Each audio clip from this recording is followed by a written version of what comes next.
this is Catherine from Accelerated Reader Reading Books for You. Today I will be reading Chapter 4 from The Bucket by D.J. Cattrell, illustrated by Mei Lee. Before I begin reading, I would like to give a big thanks to the author for sending me this book to read on my channel. In the description below, I've included links for me to find and purchase this book. Don't forget to like and subscribe. Chapter 4. Brian eventually led them to the edge of the wood. They found themselves looking out over an expanse of green meadows and, in the distance, mist-covered hills. Whilst they had walked, Rachel learned a great deal from Brian about where they were. 5,000 years ago, unicorns, dragons, and many other supposedly mythical animals had lived in our world. But as man grew cleverer, it was obvious that they could no longer share that same world. Men began hunting unicorns and slaying dragons. Not all men, but some, and they were enough. The most intelligent and magical species of that time were, and still are, across many worlds, the griffins.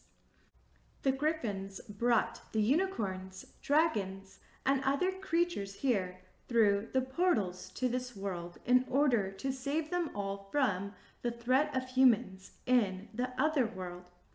The griffins had brought other creatures from other worlds here too, in order to save them from extinction or worse in their worlds. That's what griffins do. They keep a balance. Since that time, the black dragons have wanted to return to the human world to take revenge on humans whom they blamed for their exile. Rachel broke the comfortable silence they had fallen into as they had walked slowly into the edge of the meadow. She had been thinking about things. Brian? Brian stopped. Again, she heard his warm and comfortable voice in her mind. You are wondering why your parents never told you about your sister.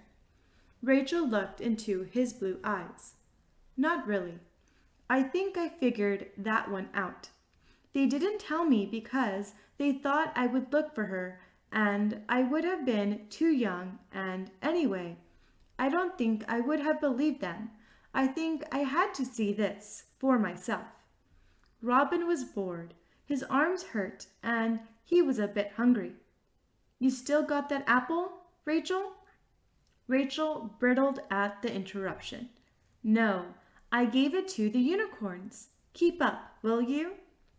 A bit of a crybaby and a bit thick, she thought to herself. No, I mean the other one, said Robin. The one in your pocket.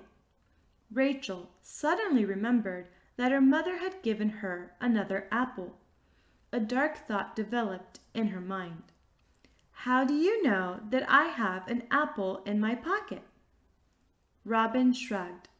Because it has been sticking out of your pocket for the last half a mile, he said. Rachel blushed. Oh, she said, embarrassed at her own sudden distrust of him. Have you finished talking to the horse yet? Can we go find somewhere normal now? Rachel became irritated again. Look, we're in a different place than home right now, and if you shut up and wait, I might find out how to get us all back there, including my sister and your dad, okay? Robin sighed. Well, tell that horse that I don't want an adventure. I just want to find my dad and go home. My feet hurt, and I need a wee. Brian disturbed the now oddly delicate moment. Please tell your friend not to call me a horse. Unicorns have evolved far beyond horses. How would he like it if I called him a monkey boy? Rachel laughed. Not much, I suppose. Once again, Robin screamed, but this sound was different. This time his voice resonated terror. Rachel and Brian turned to see a spiky black dragon speeding towards them through the air. It was huge. The trolls rushed forwards, past Robin, to stand protectively in front of Brian. Brian screamed into her mind, "Down! The dragons want the portal you carry." Rachel dropped to the ground and shouted at Robin, "Down!" But it was too late. The dragon dropped out of the sky with its huge talons outstretched and swept Robin up, digging those talons deeply into his shoulders. They were the same talons she had seen coming out of the bucket all of those years ago. The same terror she had felt then returned to her heart. It began to fly off when Brian leapt from the ground in a mighty effort, seeming to gallop on air, and speared the dragon into its scaly black belly with his alicorn. The dragon in turn whelped and dropped its prey. Robin hit the ground with an audible thud. Brian landed on the ground at the same time as Robin did and spun round to face the dragon again. One of the trolls picked up a very large rock and hurled it straight at the dragon. It smacked the now screaming beast directly between the eyes. For a moment it began to fall, stunned from the blow, but when it hit the ground, it sprang back up immediately and began to fly away, its huge black wings casting a shadow over Rachel as it went. Robin lay on the ground as still as death itself. The trolls both began throwing huge rocks after the dragon, but it was quick and nimble, even wounded as it was, and managed to avoid being hit by most of the missiles. Rachel rushed over to Robin's seemingly lifeless body. He looked so vulnerable, lying there on the ground. "Help him," she said in a pleading voice to Brian.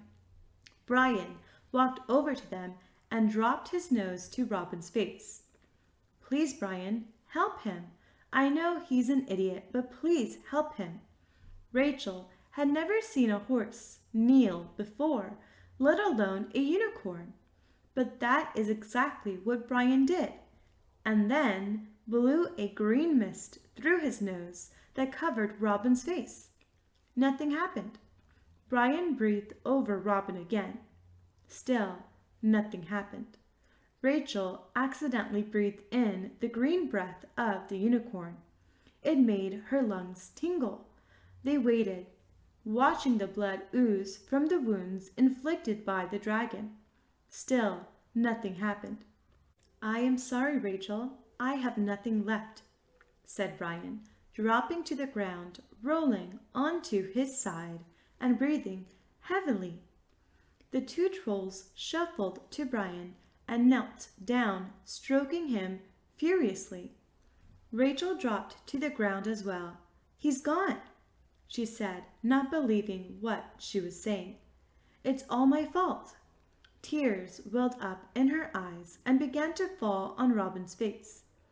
Nothing happened for a few moments, and then Robin sucked in air like he had never breathed before. He rolled over, sat up, and coughed. "Ow!" His eyes shone bright blue. He put his hand to his shoulder. "That hurts. I feel different. Why do I feel different?" Rachel was utterly relieved and flung her arms around him. Robin was very surprised by this. "I thought you didn't like me." Rachel let go of him. Then she hit him hard on the arm. "I don't. You're horrible." "Ow! Again!" said Robin, feeling very confused. "Your eyes." Rachel could not believe what she was seeing. "They're shining blue." Robin looked at her oddly. "So are yours. They're shining blue." Rachel laughed a little nervously. "They are the same color as Brian's," she said. This brief explanation did not help Robin to understand anything. What happened? Why is the horse lying down? And who called him Brian? Rachel turned to Brian and the two trolls who were still stroking him. Robin felt a deep, warm voice in his head that was not his own. I'm a unicorn, monkey boy, and I just saved your life. Say thank you. Robin was in shock. Thank you, he said.